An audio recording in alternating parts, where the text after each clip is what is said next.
welcome to the fall finale of Nerd Central. I'm Shannon Clement. And I'm Krista Ott. We have our final installments of Dragon Corner, Heart of the Cards, Look Back, and Dead on Arrival. Plus, we have our #1 contender match in our best Star Wars character tournament. But first, let's talk about the news of the week.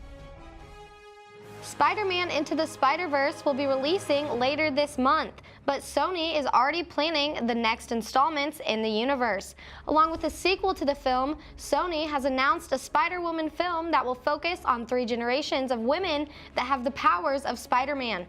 One of the Spider-Women could be Spider-Gwen, as she will be introduced to the masses in Into the Spider-Verse. Beck Smith will write the script for the film. No news on who will be directing the film, but when we know, you'll know. This comes after Sony's first film in their universe of Marvel characters has just surpassed a huge milestone. Venom has made $822 million worldwide. It has surpassed every Spider-Man film except for Homecoming and Sam Raimi's 3rd installment. It has even surpassed last year's smash hit Wonder Woman, but just barely. We here at Nerd Central would like to congratulate Sony and Venom on the success of the film. In anime news, Blade Runner is getting the anime treatment. Crunchyroll and Adult Swim are teaming together to make a 13-episode series titled Blade Runner Black Lotus. The series will air on Adult Swim's programming, Block Toonami. The series is inspired by last year's Academy Award-winning film Blade Runner 2049, but will be set in 2032. No news on when it will debut, but expected to be in the late 2019 or sometime in 2020. And with that, let's take it to our resident anime segments, Dragon Corner and Heart of the Cards. Take it away, guys. Hello and welcome to the final episode of Dragon Corner. This week we'll be taking a look at trailer footage for the upcoming film Dragon Ball Super Broly and using what we've learned to break it down. Here's our buddy Son Goku. He's a Saiyan whose parents sent him to Earth to avoid the destruction of his home planet by the galactic tyrant Frieza. He's also a martial artist who just finished fighting in a tournament that determined the fate of the multiverse. He's faced other Saiyans, other aliens, and even gods, and now he's looking for a new challenge. Lucky for him, and pretty much nobody else, that challenge has arrived in the shape of Broly. Broly's innate power comes from the fact that he is the legendary Super Saiyan, a being that is only born once every 1,000 years to wreak havoc and destruction upon all he surveys. Alongside his friend the Saiyan Prince Vegeta, Goku's abilities will be put to the test in the biggest fight of his life. They'll use their energy, or ki, to perform incredible feats of strength, fire blasts, and even transform into Super Saiyans, Super Saiyan gods, and a combination of the two known as Super Saiyan Blue. They'll also enlist the help of the genius inventor Bulma and the Dragon Balls, 7 magical wish-granting orbs, before finally performing a fusion technique to become Gogeta for the ultimate Super Saiyan showdown. The film features a completely new story written by series creator Akira Toriyama, a totally new art style directed by Naohiro Shintani, and a score written by Norihito Sumitomo, a veteran of the series since 2013. The Japanese version of the film hits theaters December 14th, and the North American dub won't be released until January 16th. And that's all I really have to say. I hope you walked away from this show with a greater appreciation for Dragon Ball than when you walked in, and I certainly hope you'll go to a local theater to support the film and your community. Until we meet again, I'm Devin Van Zant, and this was Dragon Corner. Hello and welcome to Heart of the Cards with Bradley Justice. This week we're going to do things a little different. I've brought in my good friend and Nermageddon producer Eli Stanley to discuss our top 5 favorite things or episodes from the online Abridged series. What's an abridged series? Oh, well, I'm glad you asked. An Abridged series is a fan-made parody series using footage from the original series, filled with comedic dubbing and non sequitur dialogue. All right, well, now let's dive into this list. I want to blow the horn! Mikey, no! He didn't even get to blow the horn. Oh, man. It's heartbreaking. We gotta move on, though. Number 2, favorite moment. Valley of Duels. This is a great episode with a lot of funny moments. That should cheer us right up. Yeah. So this is the, I gotta say, some of the funniest parts. Let's go over the highlights. You know, we've gotten an introduction to darts at this point.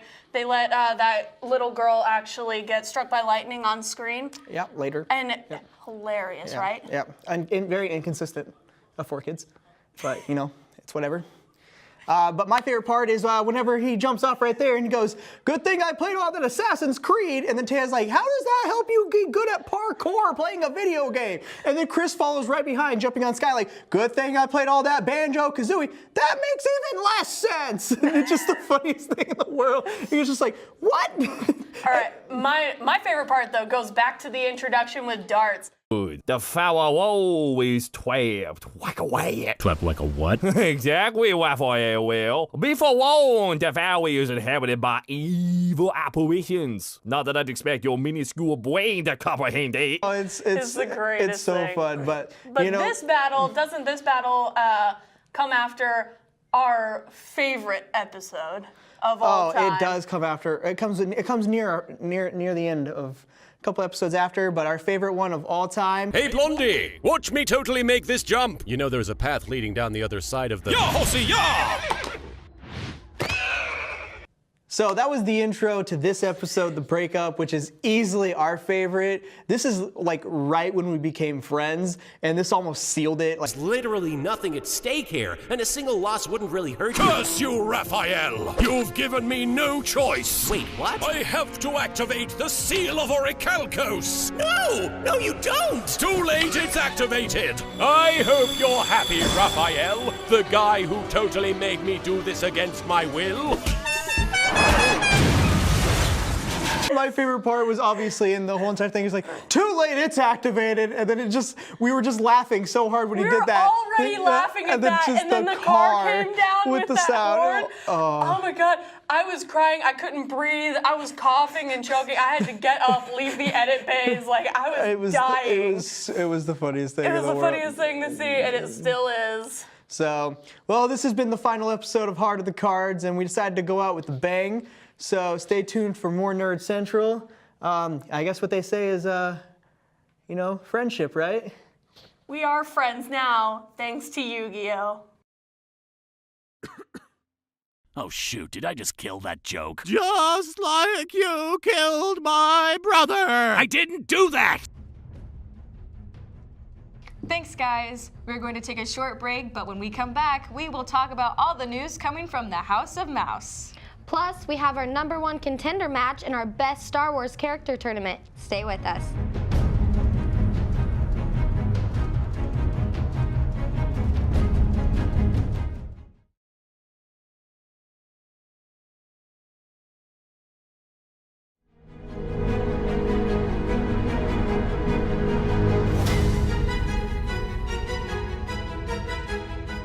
Welcome back to Nerd Central. Let's talk about the news coming out of the House of Mouse. Ralph didn't just break the internet, he also broke a Thanksgiving record.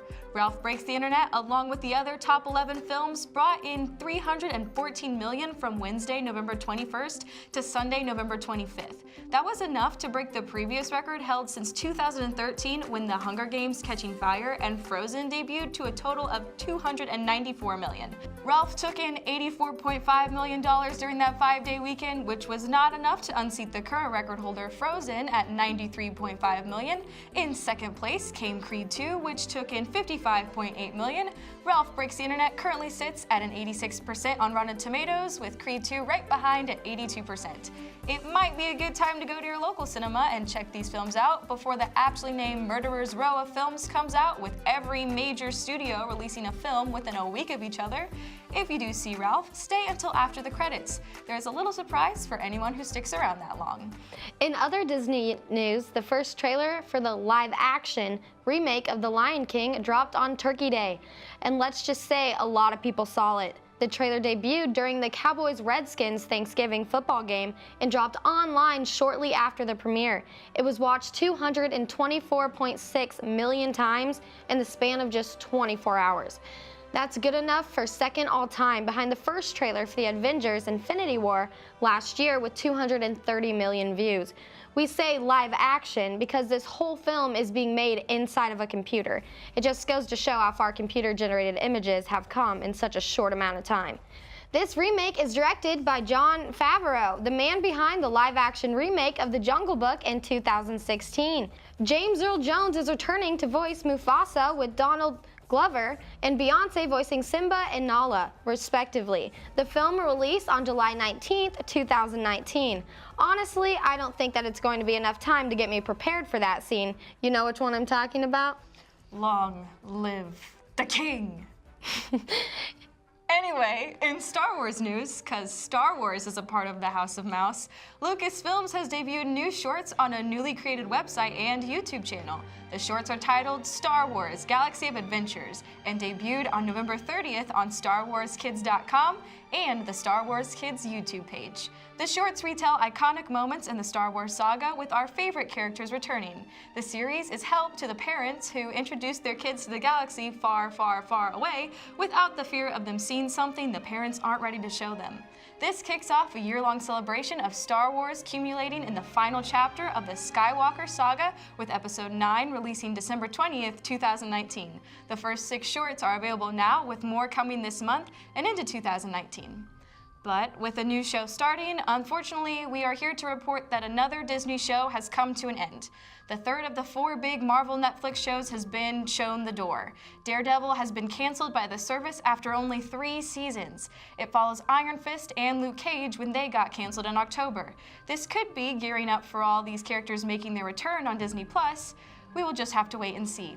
Jessica Jones is the last of the Defenders still producing new episodes for Netflix, with The Punisher also continuing. The 3rd season of Jessica Jones and 2nd season of The Punisher don't have a release date just yet, but expect them to drop sometime next year.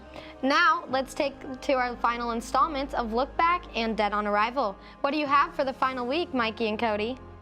Hello, and welcome to Look Back, a retrospective of TV shows that I used to love to shows that I love in the present day. I'm Mikey, and wait, go back. There's something I need to say. When people die, whether it be Stan Lee or Steven Hillenburg or anybody in general, don't think about what they're not going to give us. Think about what they gave us. Steven Hillenburg's passing was surprising to me and everybody. But remember, without him, that yellow sponge will never be a thing. So, for the sake of every Nickelodeon kid out there, I want to say thank you, Steven Hillenburg. This kitchen's not the same without you. So, as I was going to say, I love cartoons, and I love no cartoon more than South Park. All TV shows in general have a purpose: to inform, to entertain, or in the case of South Park, do both with a giant amount of satire. From making fun of politics, showing social issues with questionable motives, and basically making fun of humanity. This show has all kinds of plots, and to make those plots work, it has all kinds of characters. From Eric Cartman, who wants to take over the world, to normal kids like Stan and Kyle, who just live a normal life in this small mountain town. But, of course, in South Park, nothing is especially normal. This show is the king of putting stuff on air that I cannot show on your screens. And that is partly why I really like this show. I like shows that, per se, go there. Because that's my sense of humor. And best of all, it almost always has a point behind it, which some other shows can't really claim. This show has been running for 22 seasons and counting, which is quite a long time. But, of course, this show is massive, so there's toys, 2 amazing video games, an amazing musical movie, and all sorts of other merchandise. And when it comes to the show, this is by far my favorite in the adult cartoon genre. And it's one of my favorite TV shows of all time. And so, it's sad to say that Look Back ends here.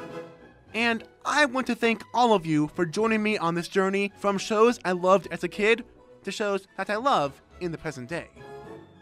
This has been Mikey. Keep watching Nerd Central. Hello and welcome to Dead on Arrival, where a TV show of one season or less gets analyzed by the man who was hiding under your bed last night, Cody Nance. All season I've been saying one season or less. And I've been saving that or less part for one of the greatest rejected pilots I've ever seen, Heat Vision and Jack. The premise is honestly the most beautiful thing of all time. At night, and only at night, Jack Black is the smartest man in the world. But wait, there's more. Owen Wilson is a talking motorcycle, and the two fight crime together. So yeah, it's kinda sorta like Knight Rider, but with Jack Black acting super smart. And motorcycle Owen Wilson isn't just an AI, oh no. Owen Wilson was actually a human. He got hit with a ray gun and his body evaporated, making his soul go into his motorcycle.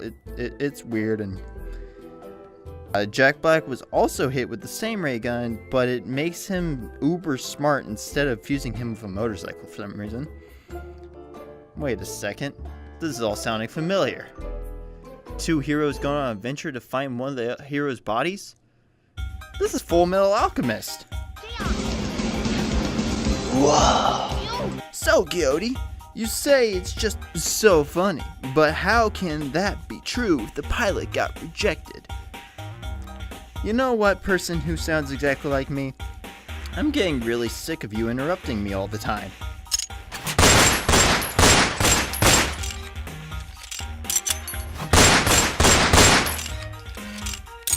Anyway, yes, the show is very funny.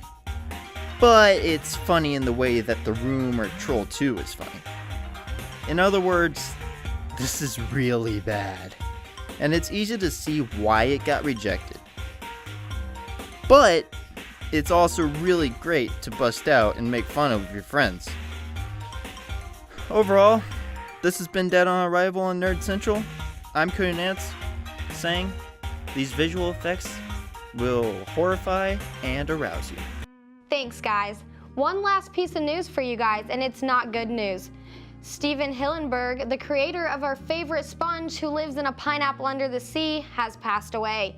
He started at Nickelodeon as a director and writer of Rocko's Modern Life before moving over to create SpongeBob SquarePants. The first episode aired on May 1st, 1999, and has had almost 250 episodes. He also wrote, produced, and directed the SpongeBob SquarePants movie, and wrote the story and executive produced its sequel.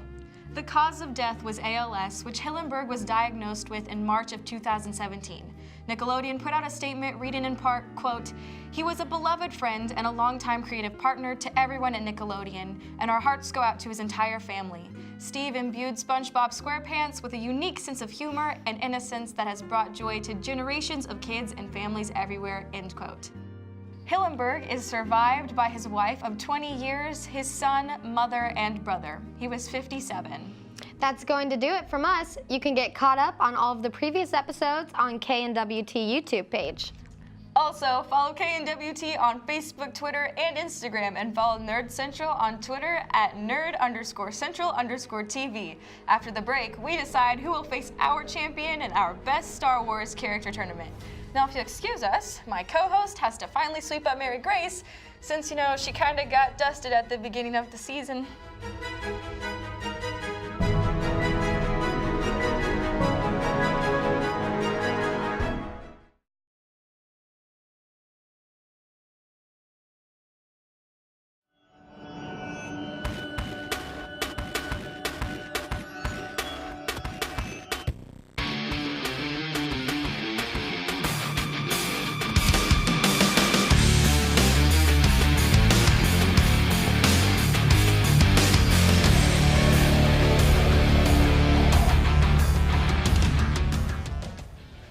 Welcome to Nerd Showdown, the part of Nerd Central where we battle it out on a particular topic we have no business debating. I'm your host, Devin Vinzant, and with December usually being the month of Star Wars, we ask the question again, who is the best Star Wars character? The winner of this showdown will go on to face our Star Wars champ sometime in the spring. With me today defending Rey, I have former KNWT host and Northwest alum, Chrissy Ray Parker. And stepping in to defend Count Dooku, I have Dead on Arrival creator, Cody Nance. Chrissy Ray, why don't you start us off? Why do you believe that Rey is the best Star Wars character? Rey is the best Star Wars character because it's Rey, okay? She's a good person. Evil never wins, so Rey is ultimately a good winner here, okay? Rey is one, she didn't ever have to get a trainer. She already knew her skills and kind of felt the Force already within her. She didn't need someone special to come along and tell her, like, hey, you kind of are special and you have something in you. She already knew inside, deep down, that she was special, and that alone is awesome and puts her way ahead of any other character there is on Star Wars. Another reason is just because she is strong. She can fight off evil easily, and she can use her mind to do that, in fact, and she also can say no to the dark side, which is also very powerful within itself. A lot of other characters tend to fall into saying yes to the dark side, which I think is a lot weaker than saying no to the dark side. I think if you can say no to the dark side, it actually tends to be more stronger of you to resist that temptation into it.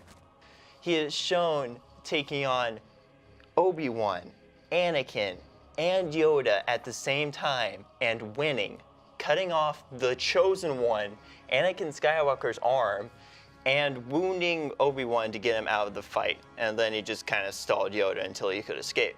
He is extremely wise with the Force. Again, in that fight with Yoda, they start off with like just nothing but Force moves. He hits him with the lightning, Yoda equals it out. He tears down the building, Yoda equals it out. They are match for match with their Force abilities, and anyone that could rival Yoda is not to be trifled with. Dooku isn't that great because he's dead. He's a character that died and eventually died, just like every other evil character dies because they're not that good, so they die.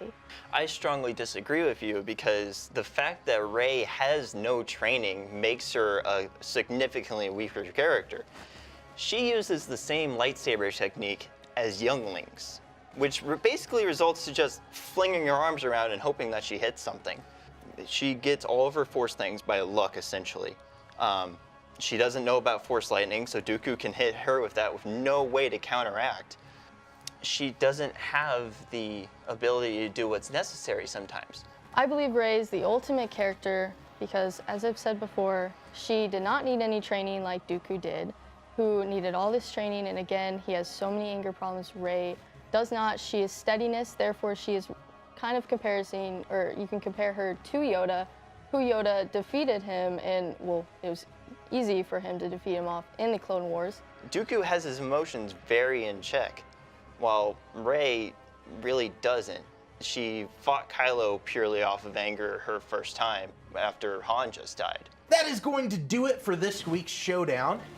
And this week, the winner is Cody. Just on the basis that most of what he said was correct. You can head to Nerd Central's Twitter to show your support for this week's showdown. Nerdmageddon is coming up next. You can check out KNWT at 8:15. We'll see you next semester right here on Nerd Central. Thanos. Right, Thanos did this.